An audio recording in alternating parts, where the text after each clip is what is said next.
Hebdo Show Algérie revient pour une dernière partie. Nous avons le plaisir d'accueillir une fois de plus autour de la table Narimen Zeka. Rebonsoir Narimen.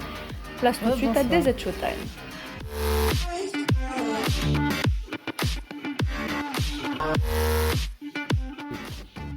Et Narimen, vous avez décidé de nous parler du vivre ensemble en cette fin d'année, un sujet plus que jamais d'actualité. Absolument. Alors pour revenir sur cette histoire de bûche de tout à l'heure, au fond cette histoire, elle relève surtout une chose. On raconte beaucoup de sottises sur l'Algérie alors qu'on ne la connaît pas vraiment, parce que la réalité elle est beaucoup plus simple. En Algérie, le vivre ensemble, c'est pas du tout un concept abstrait, c'est quelque chose qui existe concrètement dans les faits. Ici, par exemple, le culte chrétien est reconnu, l'Église catholique est officielle, instituée, encadrée par l'État. Et contrairement à ce qu'on peut voir en France, les églises ne dépendent pas uniquement des dons ou de financements privés. En Algérie, c'est l'État qui prend en charge leur entretien. Exemple le plus récent, la rénovation de la cathédrale du Sacré-Cœur d'Alger, entièrement financée par l'État algérien. C'est justement ça la réalité du pays, pas les fantasmes, pas les polémiques fabriquées de toutes pièces. Ici, on peut être musulman, chrétien ou autre sans que ça devienne un sujet de tension. Parce que quand on parle d'Algérie, c'est vrai qu'on parle souvent d'histoire, de lutte, de mémoire, mais on oublie parfois une chose essentielle, celle que la façon dont on cohabite ensemble, aussi différents que nous puissions être. Qui dit mieux, Badis ? Tout à fait. L'Algérie aussi, berceau de l'humanité quasiment, donc des civilisations. C'est le melting pot aussi des cultures, ce qui fait d'elle cette force, cette richesse notamment, et elle le rend bien, j'ai envie de vous dire, puisque effectivement c'est un espace de dialogue des civilisations, on l'avait dit en introduction au début de l'émission, c'est aussi le berceau notamment du respect des cultures, de toutes les confessions, et comme on le voit dans ces belles images, notamment Notre-Dame d'Alger, donc illustre bien que nous sommes effectivement dans un pays qui respecte l'autre, qui aspire effectivement à construire des passerelles, notamment humanistes, entre les humains, entre les citoyens du monde. Et le président de la République, à maintes reprises, l'a rappelé à travers cette vision notamment qui met le citoyen du monde au cœur justement de l'équation citoyenne. Et puis, peut-être je conclurai sur un point très important pour paraphraser Monseigneur Jean-Paul Vesco, qui lui disait l'Algérie est comme terre de coexistence sereine. Je pense que c'était très éloquent pour dire qu'effectivement l'Algérie, contrairement à ce qu'on peut faire croire, pour des raisons connues, notamment à savoir altérer l'image, mais surtout aussi altérer la probable venue du pape François, notamment sur les terres algériennes. D'ailleurs, Léon XIV, pardon. Lui qui disait, je dis bien, la paix se construit par la rencontre, pas par la rumeur. Voilà. Et cette idée d'ouverture, de dialogue et de projection vers l'avenir, elle se retrouve aussi dans des choix stratégiques du pays. Dans ce cadre, le président de la République, Abdelmajid Tebboune, a reçu cette semaine le professeur Ilyes Zarhouni, une rencontre placée sous le signe de la transformation de l'enseignement supérieur algérien.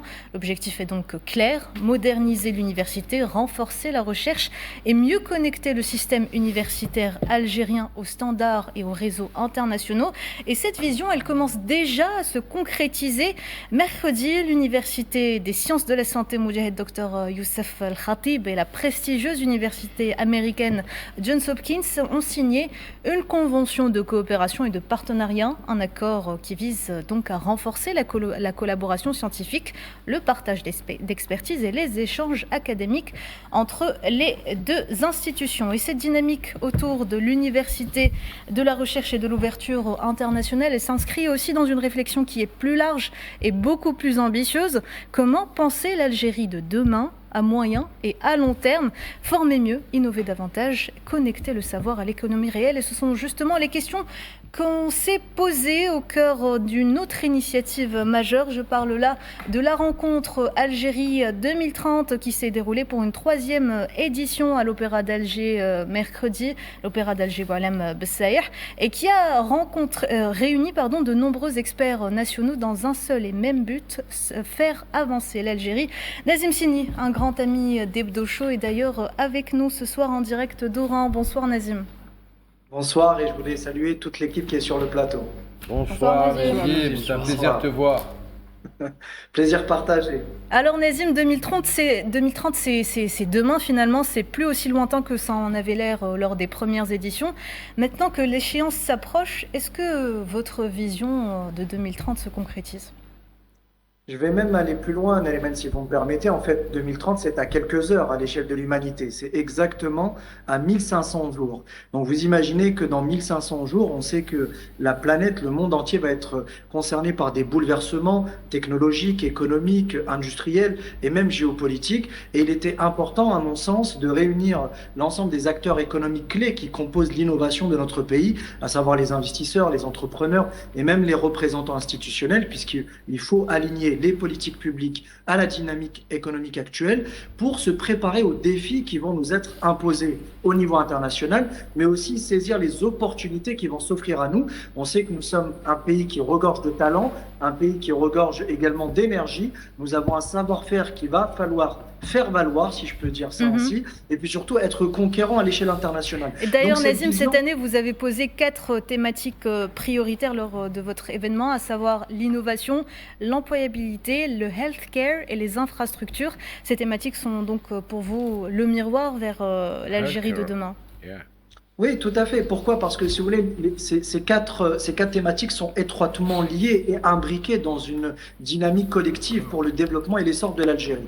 Pourquoi? Parce qu'on sait qu'un système de santé robuste permet une économie productive. On sait que les infrastructures, qu'elles soient des infrastructures type aéroport, port, autoroute, le rail, la voie ferrée, permettent de connecter l'Algérie aux chaînes de valeur, permettent de capter les flux, que ce soit des flux de marchandises ou des flux de services, et permettent aussi également d'attirer des IDE. Sans parler de l'employabilité qui, comme vous le savez, est un enjeu mondial avec l'intelligence artificielle qui va bouleverser le marché du travail et qui va surtout concerner non plus les cols bleus, ce qu'on appelait autrefois les ouvriers, mais qui va concerner également les cols blancs, c'est-à-dire des métiers à haute valeur ajoutée. Et c'est en cela que l'employabilité dans notre pays est un enjeu majeur. Vous savez, on forme des millions d'étudiants chaque année et ces gens-là, ces étudiants-là, il va falloir qu'ils s'insèrent sur le marché du travail, un marché qui évidemment est en pleine mutation avec les technologies que l'on connaît. Et puis aussi on a parlé d'innovation parce que c'est le pilier central du développement économique d'un pays. Nous avons parlé de la 5G qui peut être un relais de croissance pour transformer durablement notre pays vers la transition numérique. Nous avons parlé aussi de cybersécurité qui évoque également la souveraineté numérique de notre pays, mais également de l'intelligence artificielle, car je pense qu'en Algérie on peut être un véritable pourvoyeur de technologies capables d'attirer les talents, mais aussi d'asseoir notre développement économique. Monsieur Sini, une petite question avant de redonner la parole à Nariman.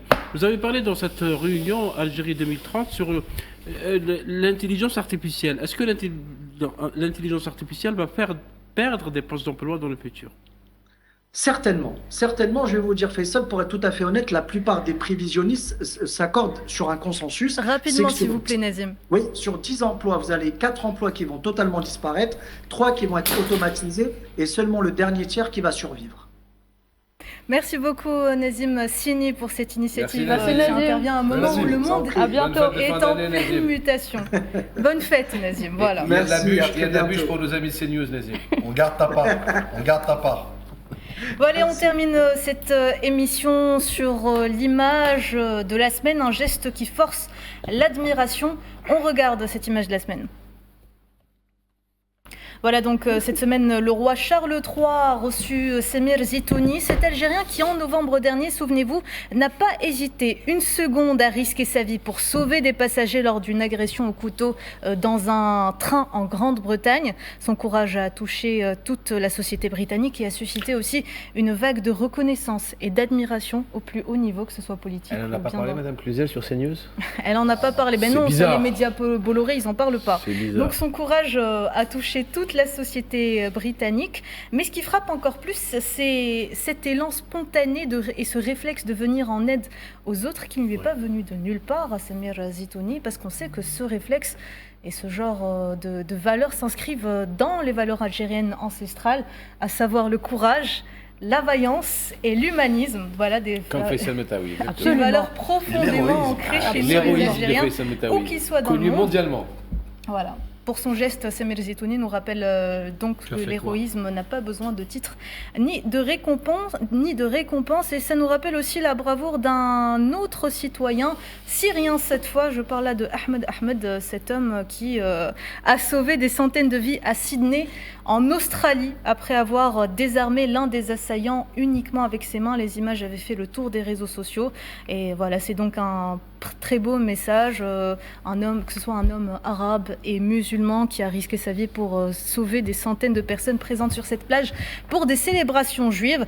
Voilà, et c'est sûrement pas les médias Bolloré qui en parleront. Cette image de Nariman a été complètement ignorée par les médias occidentaux, notamment de l'extrême droite, parce que c'est un musulman, il faut le dire simplement, c'est un musulman qui a fait un geste humanitaire pour sauver des juifs. Parce que généralement on dit que les musulmans tuent les juifs, là c'est exactement le contraire, et ce qu'a fait aussi Zitouni en Grande-Bretagne. Ça veut dire que ça casse tous les codes par rapport à de l'islamophobie et la haine de l'autre. L'humanité lui a bien rendu, puisqu'il y a une collecte pour justement ce Syrien, un don qui s'élève à plus de 2 500 000 dollars en Australie, justement pour le récompenser. C'est l'humain et l'humanisme qui le récompense et non pas les médias, encore moins ceux de Bolloré. Très bien, merci tout le monde. Merci Narimen pour toutes ces informations. Mesdames et messieurs, merci de nous avoir prêté attention. Je vous rappelle que la semaine prochaine, on vous donne rendez-vous le lundi 29 décembre, au lieu du dimanche 28. Fervent supporter de l'équipe nationale. On sera donc devant la télé pour regarder notre équipe nationale qui jouera face au Burkina Faso. Faisal Metaoui, merci. Et joyeux Noël à tous les chrétiens d'Algérie. Merci. Voilà, mesdames et messieurs, à lundi prochain, 21h. Bye bye CNews.